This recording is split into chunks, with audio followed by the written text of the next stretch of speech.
Zimbabwe ndapinda muoffice kuti ndikuzivise ichi. Chandiri kutaura ichi ndechekumasvingo. Kumasvingo muri yeZimbabwe kwaita murume ane mukadzi wake nevana vake.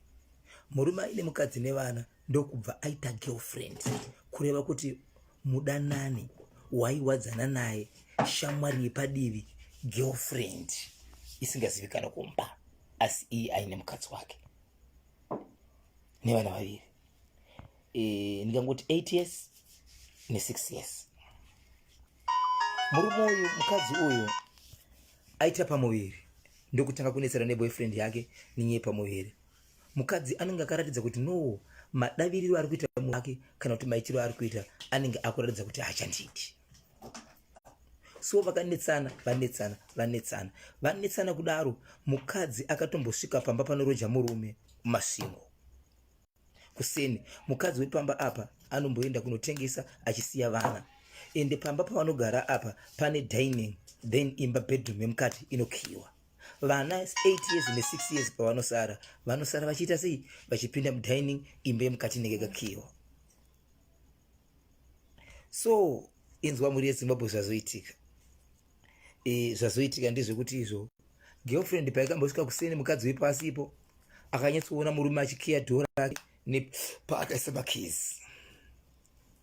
Paakaenda akanonetsana neboyfriend yake zvikanetsana, mukadzi akabva aenda kumba kweboyfriend. Anotozviziva kuti amai vekumba ko avako, vaenda kubasa. Ndobva asvika pamba, ndobva apinda mudining, ndobva ati kuvana imbobudai panze.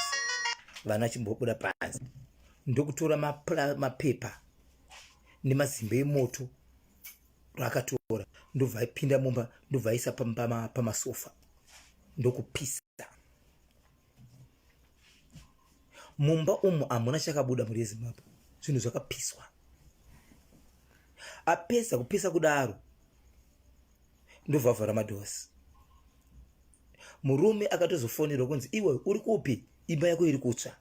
Mukadzi uyu haana kumira, aona kuti zvaita zvinhu zvahaana kumira, ndokubva atora vana veboyfriend vaya, amai vavo havapo, varipo 2, 6 years ne8 years, vana vasikana, achibva rova pasi navo. Arova pasi ndobva azofonera murume wake muboyfriend iye, zvikanzi shamwari, kumba kwako ndabvako, ndapisa, handina chandasiya, ndapinda mumba mako ndapisa, ende vana vako ndavatora. Kureva kuti akakidnepa vana veboyfriend ndokubva aenda navo.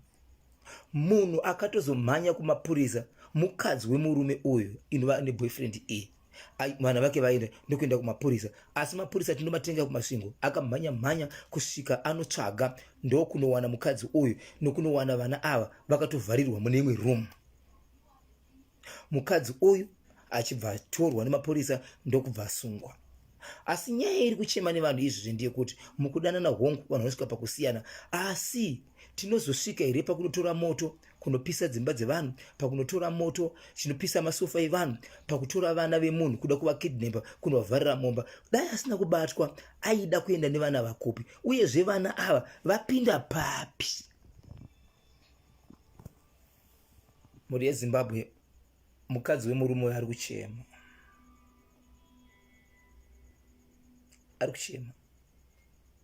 kuti vana vaida kuitwa sei, izvi zvakasangana nevana vangu vanovaita sei. So mukadzi asungwa, izvezvi vagari vemasvingo vari kuti izvo hatichazivi hongu mukadzi uyu kunyange dai akanganisirwa zvipi zvaita zvangasiri izvo. Asi kutaura kuno kwatiri kuita mashoko ndeyekuti izvo mukadzi uyu patotsvagwa lawyer atova panze, atove panze. Zimbabwe ndizvo here kuti tikatsamwa tinodambura makumbo?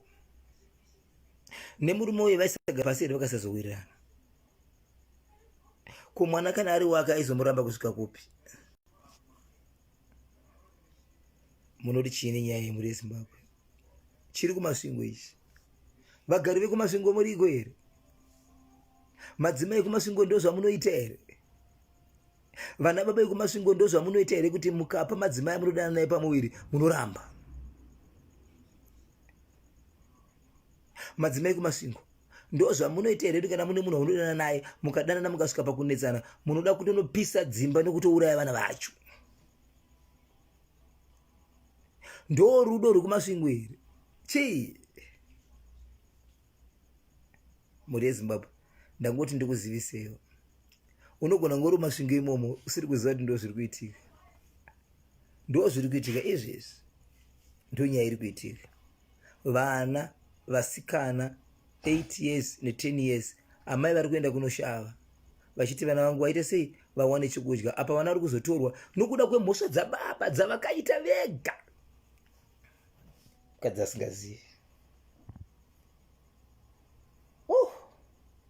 ndenioroshi zvinoda mweya wamwari upindire baba ngavadzike musiki ngaapindire hazvina kumira mushe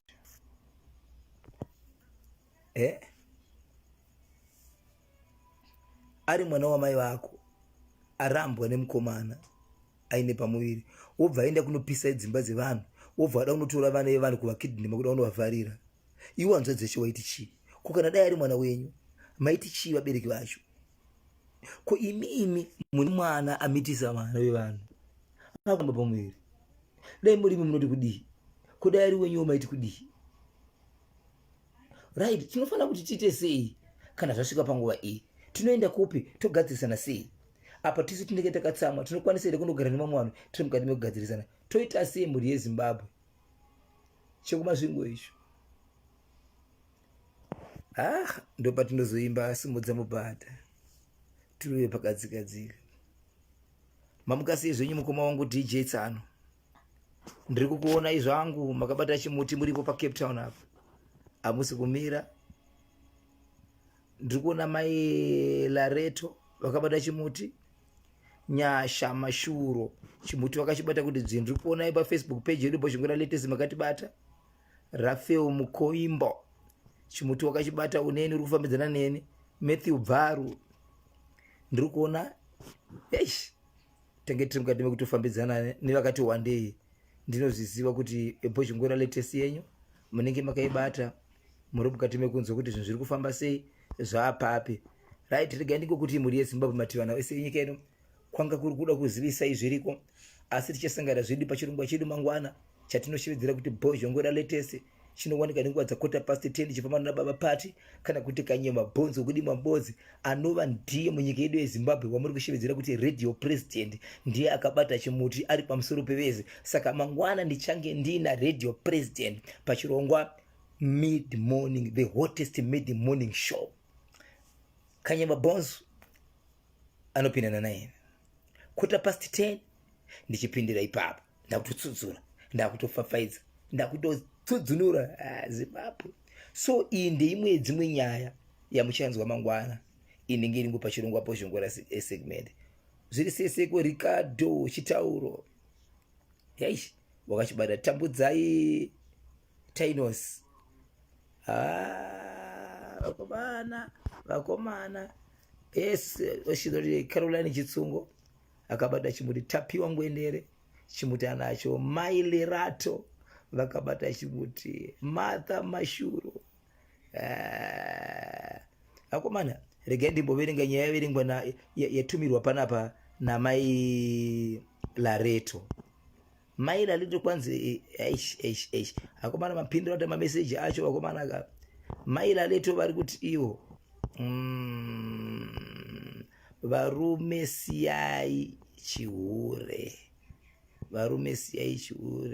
kuita small house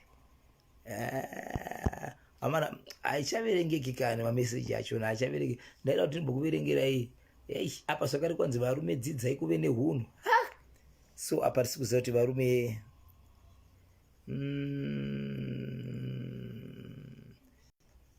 akomana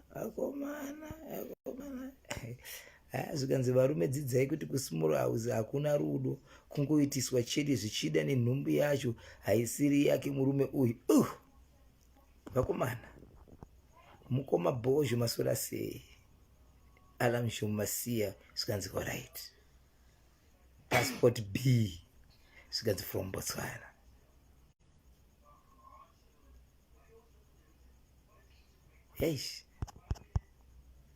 mudhara isaiwo mavhidhiyo varume dzidza kusumauza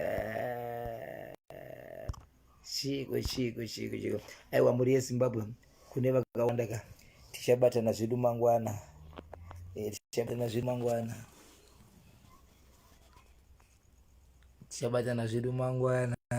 tiri mukati mekupfapfaidza, mukati mekutsudzura paNational FM.